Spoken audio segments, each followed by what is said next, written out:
Succession Watch, Part 4 of the Kimi and Dora Godfrey Special News Report. In today's segment, we caught up with some of the twins' friends and neighbors to hear what they have to say about Kimi and Dora Godonghae.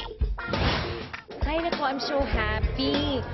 Marami kaming dapat i-reminisce ni Kimi. Tandang-tanda ko pa nung classmates kami, talagang chubby-chubby na siya. Pero lagi niya sinasabi, busog lang daw siya. Yun, hindi siya maganda. I hate her. Pero si Dora, cute siya ng very, very light at saka mabait siya. Kaya mas close kami. Kasi cute kami, saka mabait kami. Kaya we're tight. Alam mo yan si Kimi, suplado yan dati, pero magaling yan sa homework. Kaya dapat lahat ng homework, bibigay mo sa kanya. Alam niya sagutin lahat yan, lahat ng quiz, lahat ng exam. Sa kanya ka lang lalapit. Pero yun nga, medyo suplada, mahirap i-approach. Yan si Kimi, tsaka si Dora. Na-meet ko na yan sa Facebook. Ako mas gusto ko si Kimi kasi parang masarap kasama. Parang laging mga away. Nako, yung magkapatid na yan, si Dora at saka si Kimi. Kapitbahay namin yan. Si Dora, ang cute niya, talagang sweet at laging may dalang, actually kamukha niya na nga yung aso niya dahil lagi sila magkasama. Si Kimi naman medyo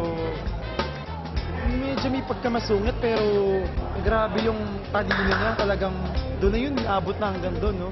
Grabe talaga tong dalawang magkapatid na to. Sobrang kilala ko si Kimi at si Dora kasi classmate ko na sila ng kindergarten. Medyo ang nakakatuwa si Kimi kasi sobrang talino niya. Kumbaga yung teacher niya magtatanong pa lang, alam niya na yung sagot kahit wala pang tanong. Ganun siya katalino, ganun siya ka-advance. Kaya lang si Dora medyo mahina yung utak niya eh. Kumbaga kasi siguro katabi siya ng basurahan o minsan wala siyang upuan, sa basurahan siya umupo. Ang slow niya masyado. Kumbaga siya yung huli nakaka-pick up. Kumbaga grade 6 na kami lahat, siya kindergarten pa rin. So ganun kami ka-close, ganun ko sila kakilala, kababata ko sila.